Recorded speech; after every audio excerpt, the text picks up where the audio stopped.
Extra on this cold Monday morning. Welcome and thank you so much for choosing to be with us. Now the Olympics are of course behind us, and congratulations to Team Uganda for whatever you did to represent us, and of course for the medals. This is unprecedented in our Olympic history. Congratulations the entire team, the leadership in there, and all the participants, those who got medals and those who participated and didn't get medals. It was still part of the participation. Congratulations and thank you so much. We wish you the best as you fly back to the country. We'll honor you, we'll remember you, and we'll celebrate all of you.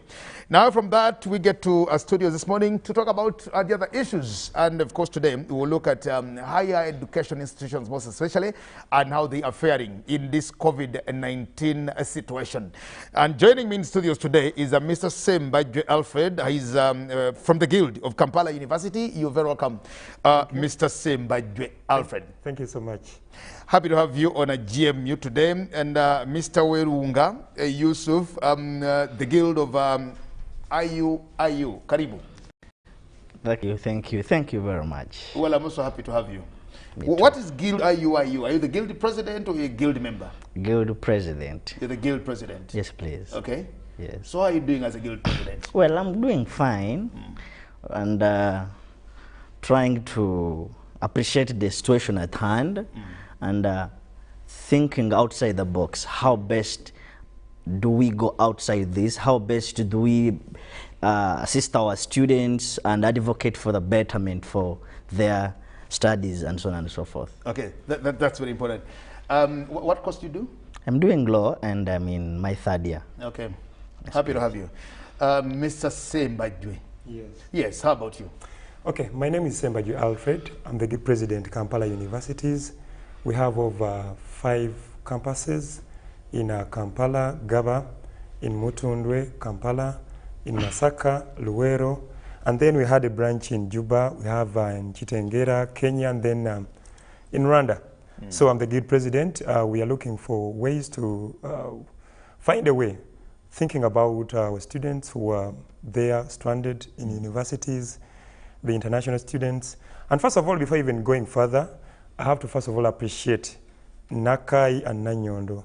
These are products of Kampala University, okay, where I'm the Guild President. They represented Uganda very well. We treasure them. But more so, let us treasure the university where they come from, because universities are breeding grounds for these talents. We appreciate these talents, but they are molded and they are brought up by universities. Yes. Okay, very important. What do you do at university? I do social work, bachelor's in social work and social administration. It is my second degree and award. Okay. Yes. Colin, that's very important. I'm happy to have you. Of course, lots of things are happening, and when we talk about COVID, the most affected institutions, education institutions. Now, education institutions, even in this country, when we went into the first lockdown in May 2020, I beg your pardon, in March 2020, government decided to first of all decongest all education institutions, right from kindergarten all through to higher education institutions. Let's just get to that. Here is where we are with the COVID situation. It just seems to be very uncertain. COVID is still with us. We do not know when it will actually go. Even when we are all vaccinated, we can't tell when COVID will go away from our societies. Let me first get it from you, the university students, on what the situation is like. I know you're not in schools, but you're talking amongst yourselves. What is the situation like, and what do you think needs to be done going forward? Sembajwe. Yes, our friends are scattered.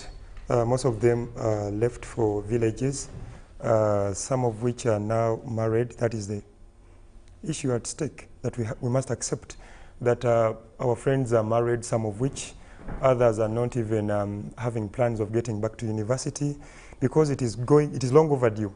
People are spending 5 years or 3 years at university. Our friends have been in their final years, in their third year, but right now it is prolonging to 4 to 5. So it is becoming challenging. That is one. Two, universities are also looking to having no plan, because the government is looking to plan for everything.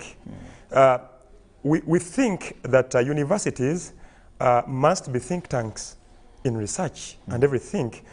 We thought that before even closing universities, it was prudent enough to realize that we, as the government first, we had to intervene and then talk to the universities talk to the stakeholders, talk to the country and those important sectors to find a way to research.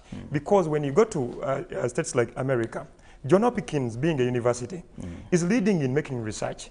Before even closing in March 2020, Makerere had brought a project to looking for those victims and those who are being affected by COVID-19. Where did it last?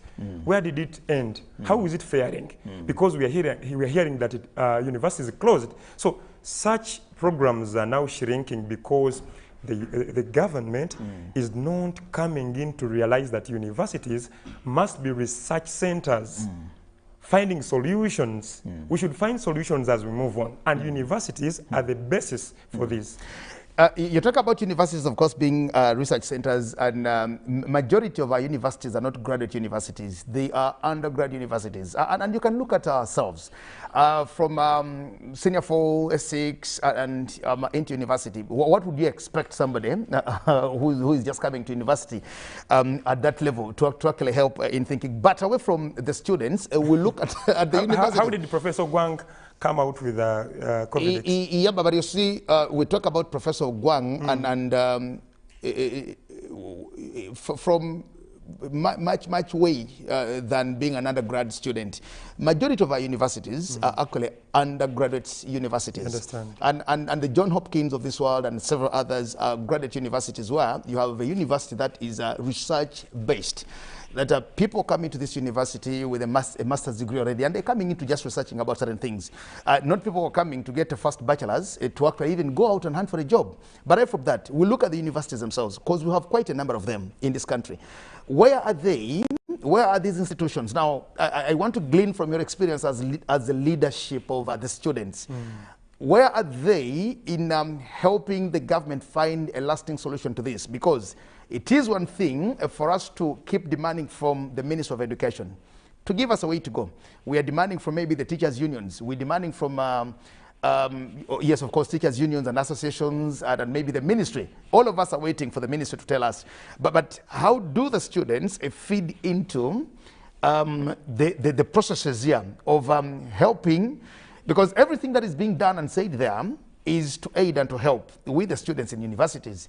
But now gleaning back to university guilds and the leadership, where are you in helping the government? What are you proposing to government? What are you telling government that here is the way to go? With or without the vaccination, we think we can do this way. Shall we wait until all of us are vaccinated? What are the chances that all the students of Kampala University will be vaccinated at the same time?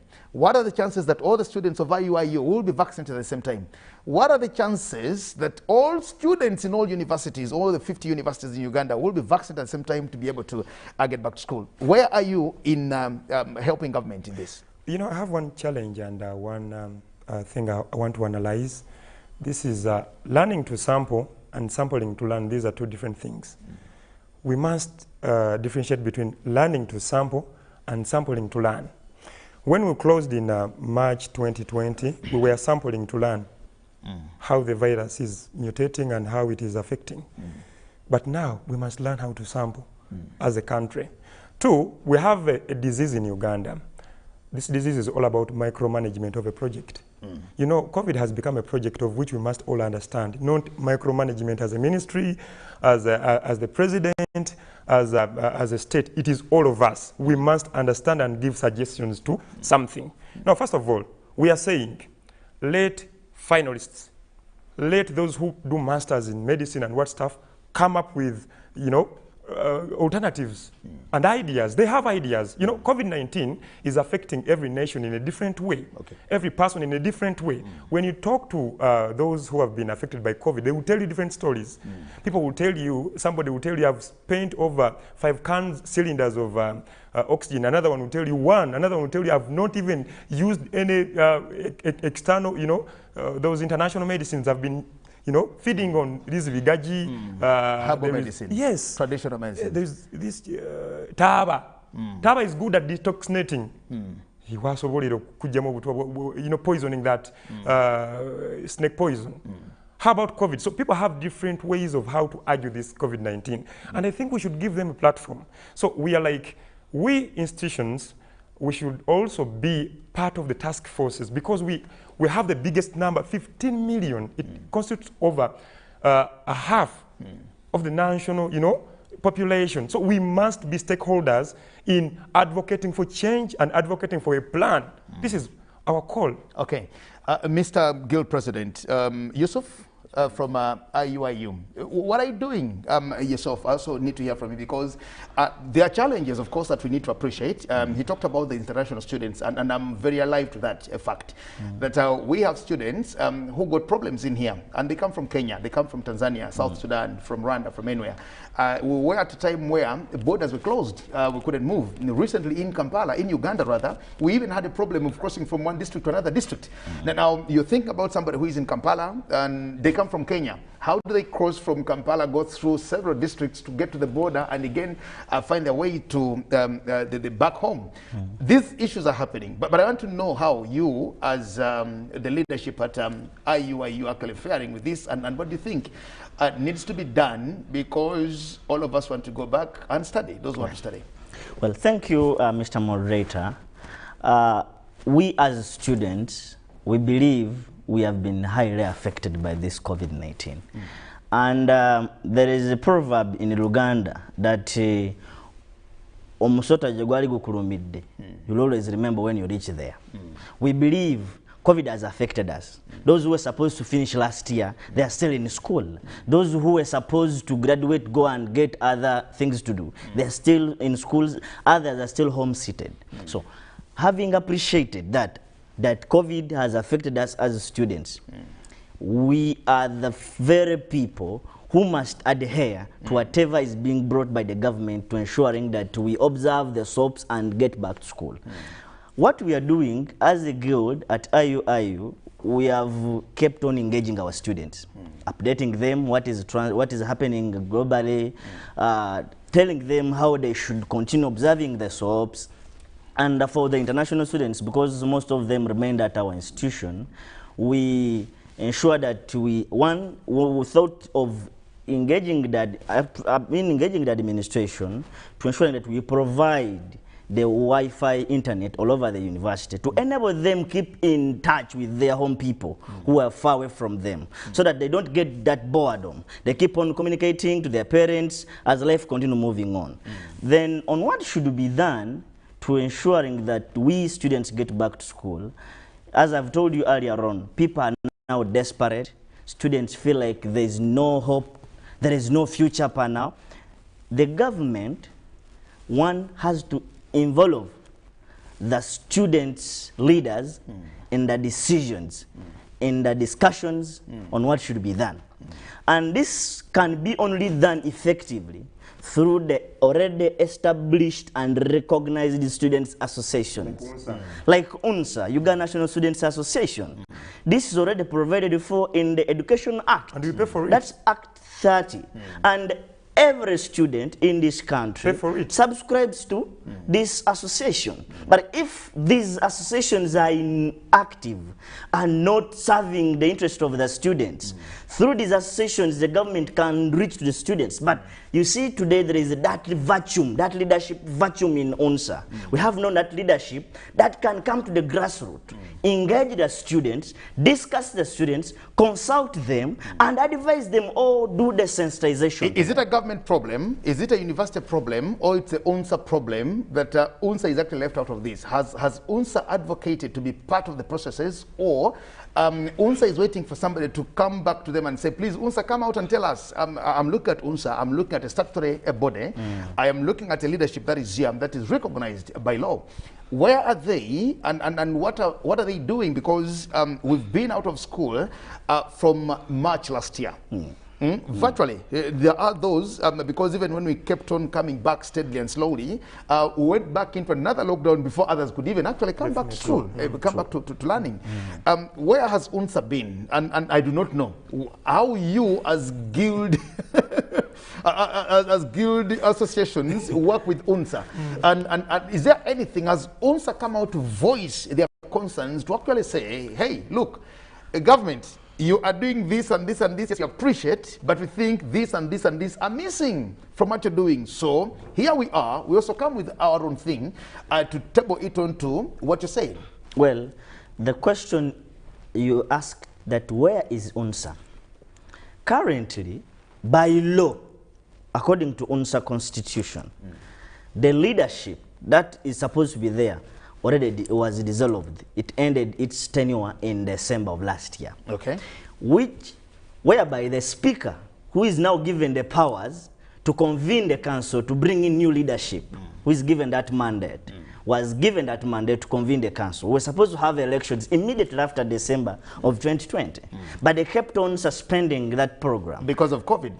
Of course, but the other channels would take. Okay. For example, COVID has taught us and has told the nation, or the country, or the world, that things have to be done manually or have to be done through technology. There must be alternatives. We have to embrace technology that has come up.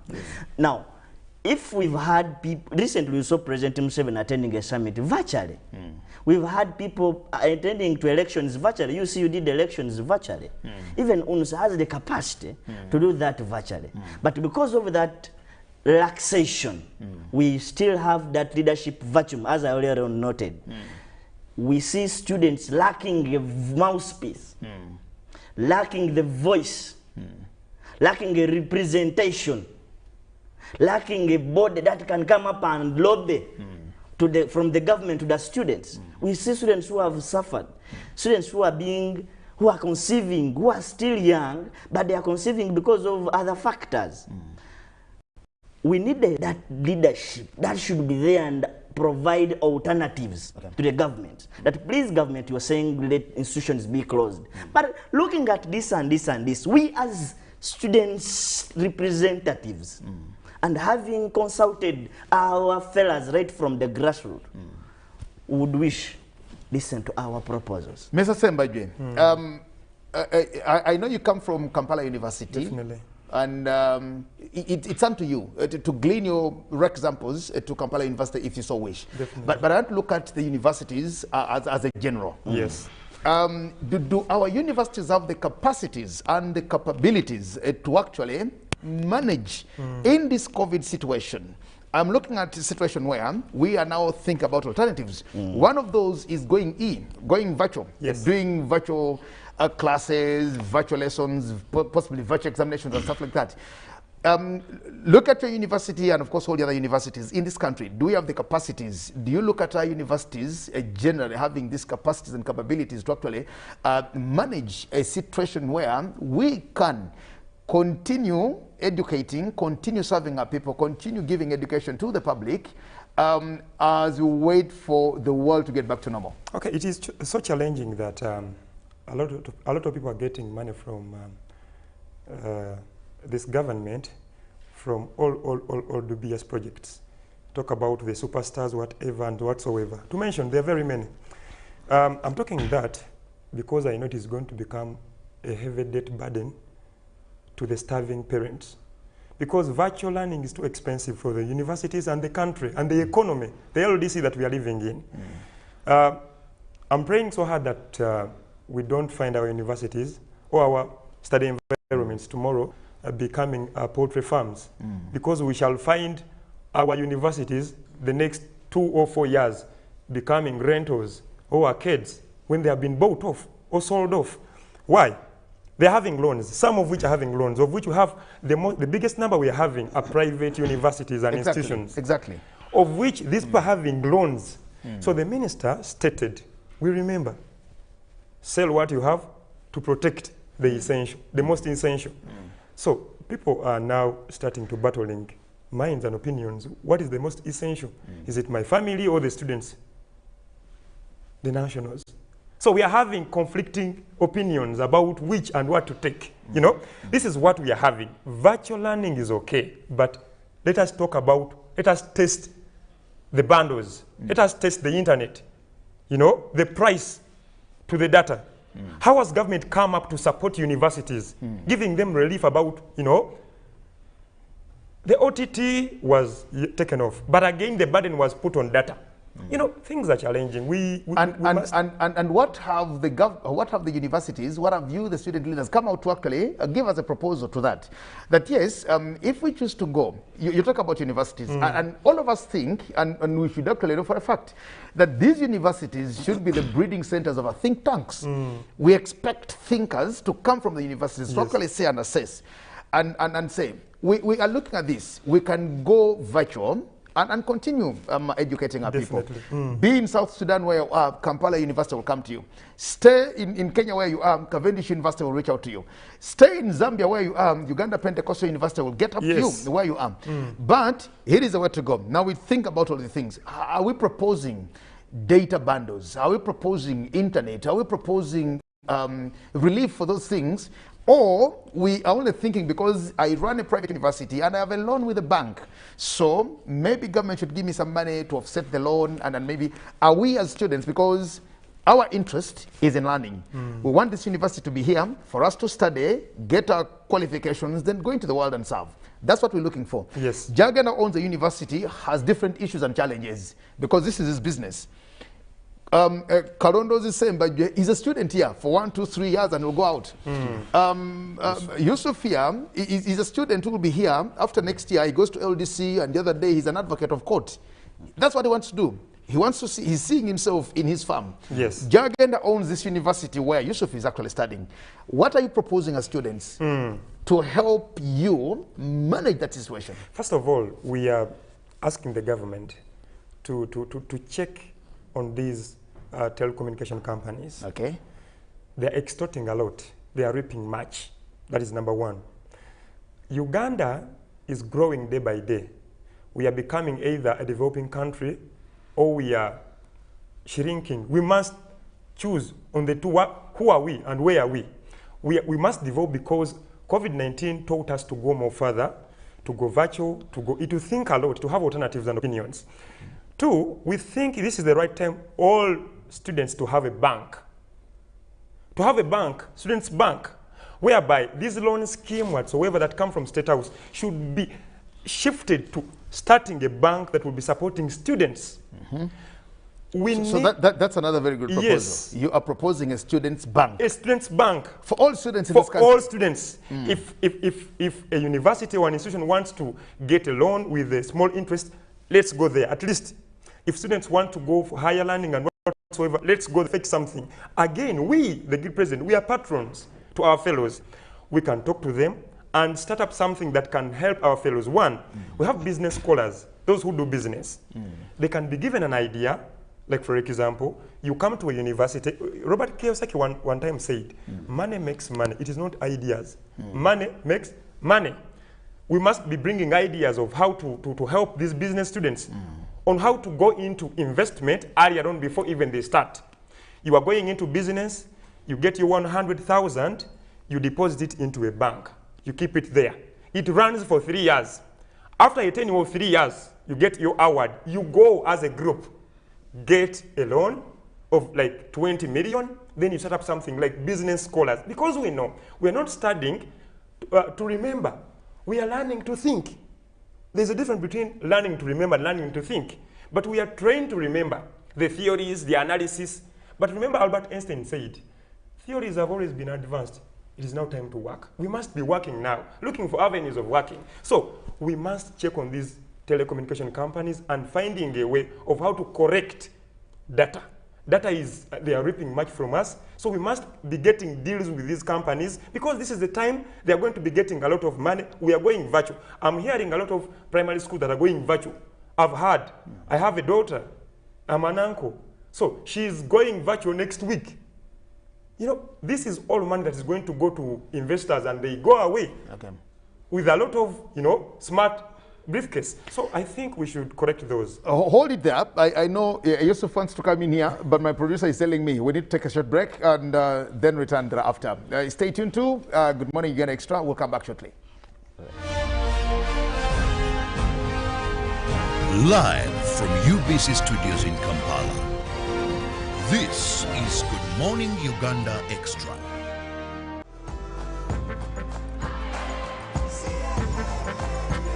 Uganda. Today is a great day to work towards your dreams. Dial star 185 star 7 hash and select savings to save as low as 500 Ugandan shillings on regular savings or 250,000 Ugandan shillings for fixed deposits. Airtel Money Super Saver is powered by KCB Bank Uganda. Airtel Money, instant, secure, borderless. T's and C's apply. Echa COVID-19 kijja kugwa only if we stay at home, observe physical distancing, wear masks properly, sanitize or wash our hands with soap and water regularly, or get vaccinated now.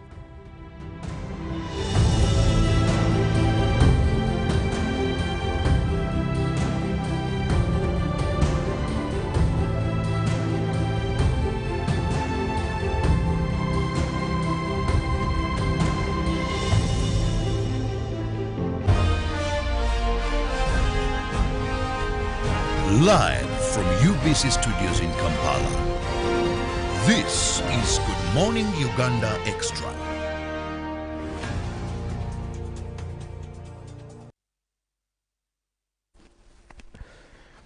Well, thank you so much, and welcome back from that break. We continue with our discussion this morning, assessing, of course, the COVID impact on higher education institutions, most especially.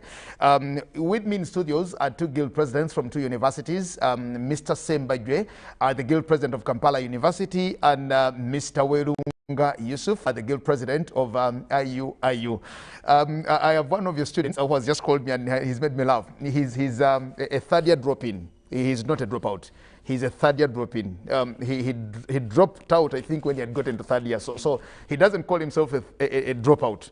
He's a third-year drop-in. Of course, he hasn't started third year, but he's a third-year drop-in. So he's one of your your student who has made him laugh. But he's asked a very pertinent question. He's had your program and is following, and then he says he's had the conversation and the discussion on data, and he wants to know, how much is data compared to the other things that we do, the lifestyles, we drink, we love partying. We are missing actually these things in universities. There are no more outings, there is no more drinking, there is no more partying, there is no more doing all the things, which of course students love so much. But what's the cost of data? Do we even know? Or it's just a thinking that data is expensive. Now, we all say, yes, OTT was scrapped, but again, data was made expensive. But has anybody bothered to know how much data is? And if it is that expensive from what we possibly now, I'm thinking we know, what should it be like? If we actually to go that way, we are proposing, what should we propose to government? Yeah. If we look at a liter of fuel at a petrol station and say this morning it is costing 4,190 shillings, we request the government to pull it to maybe 3,800. Just give us that discount, because if you give me that, maybe. Now, how much is data that we talk about and what needs to be done? You were coming in, I think you wanted to pick it up from him, but also add on to what your drop-in student says, drop-in colleague says. Well, thank you very much. What have the students' leaders done, and what should be proposed to ensuring that we continue with learning? For example, in my institution, that's IUI, the guild body engaged the administration and pleaded to the administration that it would be prudent and very okay for the administration, since we are to go online learning, to do away with functional fees. Okay. However, it wasn't all that possible. Different universities have different functional fees. Yes. And these are fees for their annual fees. Yes. Okay. What is it for IUI, for example? Per semester, not even. It's per semester. Per semester. Because, for example, in my university, in my faculty where I come from, the functional items this time around, we have medical, we have exams. So all those compounded contribute how much? How much do you pay for those? They range around 200 something. Okay. The functional fees. And those are semester, per semester? Per semester. Okay. It depends. First semester, they're quite high compared to the second semester. Okay. And tuition is also different. Then accommodation is also quite different. Okay. So, since... Even accommodation differs in semester? Yeah, no, doesn't differ. That one is ever constant. Okay. Now, we looked at the situation where a student is to get the gadget, him or herself, is to improvise data, and continue with the So learning. in other words, what are your functional fees? I want to look at them in for both semesters. You have it's a semester system, and you have 2 semesters for 1 year. Yes. For example, those in law, Yes. in School of Law at IUIU. If you're paying 200 maybe for this semester, what is it for the next semester? About 300? No, So first semester is always quite high. which is Then about how much? I want to know from you what you pay. first semester may range around, if you're a resident student, because the categories still have resident and resident. Yes. So if you're a resident student, the first semester functional fees may range around 500. Okay. Then second semester? Second semester may range 200, around 200 which something. is about 700,000. Yes. Okay. And you're saying, for if I'm thinking now, ideally, if you're paying 700,000 in what do you functional fees, you are saying this should be scrapped off. Yes. Okay. Explain. So we are looking at the situation. There are some items which I think shouldn't be considered. Look at medical item. I am home. If I fall sick, I'll not run to a university hospital to be treated. Or of course, I'll have to go to the nearby hospital near my home, At and your I will cost. invest in. And other aspects. So that you enable the student, the money which you would have used to pay for functional fees, he buys the gadget. There are some students, you can't believe, at university who have no smartphones to do online learning, who have no laptops. If the reduction, or if the scrapping is hard, then let us reduce. Okay. And with my institution, they reduced by 20%. So Good of you. it should be the same even to other institutions. But Makerere are fighting. They should at least reduce, because this is a win-win solution to all of us. If you squeeze a student who has to look for the money, who has to do everything, really it's quite touching. Then too, someone is asking how expensive is the data? Or how cheap is it? How cheap is it? What we should appreciate is that there are other factors that either limit a student to attend online classes, or that may favor a student to attend online classes. But those that limit a student to attend online classes are the major ones. For example, look at the environment. Look at a situation where a student is a parent. More so if he's a breastfeeding mother. An online class is ongoing. A child is crying who wants to suck. Another one is calling for, mommy, I want food. Look at that situation. A lecturer is calling her to present. But that has no problem. That has got nothing to do with the data itself. Now, that's your personal problem. Because I'm saying there are other factors. Exactly, and I appreciate. Just Yes. like you're supposed to come and attend class, but you're a breastfeeding mother. What would you do? You have to choose one. You have to choose one. There's an exam this morning at 11 o'clock. But then again, you're Precious and breastfeeding. vile. Yes, you have an exam at 11 o'clock this morning. But then again, you have to breastfeed. So it's still a choice that you take.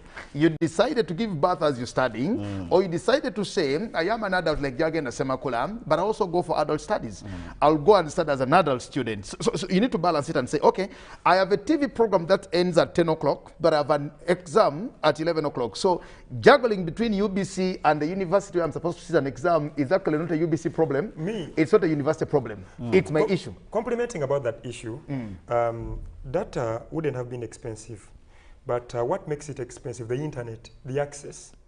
First of all, our data expires. In Uganda, our data expires. I'm told some countries like Kenya, they don't even expire. If you buy your data, it does not expire. You buy your 4 GBs, they must last for a week, or a year, or a month. In Uganda, we are cheated deliberately. And government is looking on. I think it is looking on such and such issues. They bought some bundles of which there is no limitation to data expiry. But again, those that are not limited, they are too much expensive. They are more expensive than these ones that are normal, that we use regularly.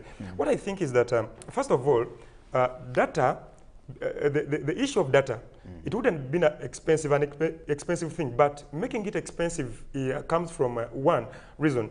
First of all, the internet in Uganda, the access is too bitter, too bad. We're having students who are fast in Kabera Maido, in Bukomansimbi, and everywhere. They cannot even have access to data, I mean to internet. They are buying their own data, but they cannot even access Zoom. They cannot even access, you know, that. And you see why I appreciate what you're saying, Mr. Sembajwe. You are the university, and majority of you are actually doing what they call, I think, IT or IT. Majority of you in schools today. Yes. When I was in university, when I was in secondary school, we didn't even have computers, so there was nothing IT to us. And what surprises me is you are the ones in school now, you are doing a lot of this IT, everybody is an IT expert. Now, it is one thing to think that maybe these telecom companies are actually nicking from us. But it's also another thing, because if there is no internet in Kabera Maido, is that a problem of the telecom company? Is it a government problem? What needs to be done? What should we do? You know, because these are all now not data affairs. You know, we are looking at, for example, what about if MTN or Airtel or these service providers said, okay, we now give you data which is supposed to be at 10,000, we now give it to you at maybe 5,000. Same bundles, same speed, same everything. We reduce it to by that. What will that person in Kabera Maido do? Because MTN has given you, Airtel has given you, they've given you cheap data. But still there is no data in Kabera Maido and Muria and then maybe a couple of young. What happens? Okay, because it is not a problem of Airtel and MTN, now it comes back to government. So now you see. What are you proposing to government? We are like, because there are students who are not having access to internet, now it is time to open. For them to come back because they don't have access. Two, we are correcting and we are troubleshooting where problems are. All these are ideas. All the options and all these are alternatives. So now you open for the finalists. Okay. Let them come back. Are we convinced why we are not open? I need to understand it from you. I need to hear it from you. You are the guild president. Yeah. You, and I know you have you're stuck with your members out there. They're demanding from you. They possibly think you even have the president's direct line. I'm thinking so. Are we not opening because government wants to give us internet, or there's an underlying issue that we all appreciate and understand that we are not open because of these reasons? Are the reasons for closure of any substance to us, or we think government just wants to keep us away from schools? Well, we all appreciate that COVID is in place. And it necessitated the closure of the learning institutions. We appreciate. Okay. That's why we are home seated because of COVID-19. But look, there are other challenges that are coming up with the students being at home. If the Chukubo people have been late to go back and start their businesses, if malls have been late to go back and start their businesses, what of the education sector? Okay. Going back to my brother's submission that everything goes to the government and the us, we had the first lockdown. What did we learn from the first lockdown? We as students leaders, we as university administrators, we as government, we as concerned ministries.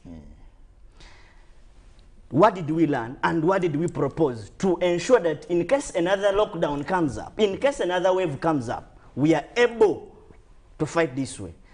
We had to ensure that we get vaccines as much as we could. Okay. We had to ensure that we train the students, leaders, involve them to talk to their colleagues. In case another wave comes up, they will be used as our ambassadors there. All these were not done. We've seen opposite of the other. Now, what should be done this time around? What should be done? Is vaccinating students all over the country possible? The answer is it is impossible. To vaccinate everybody? It is impossible. Now.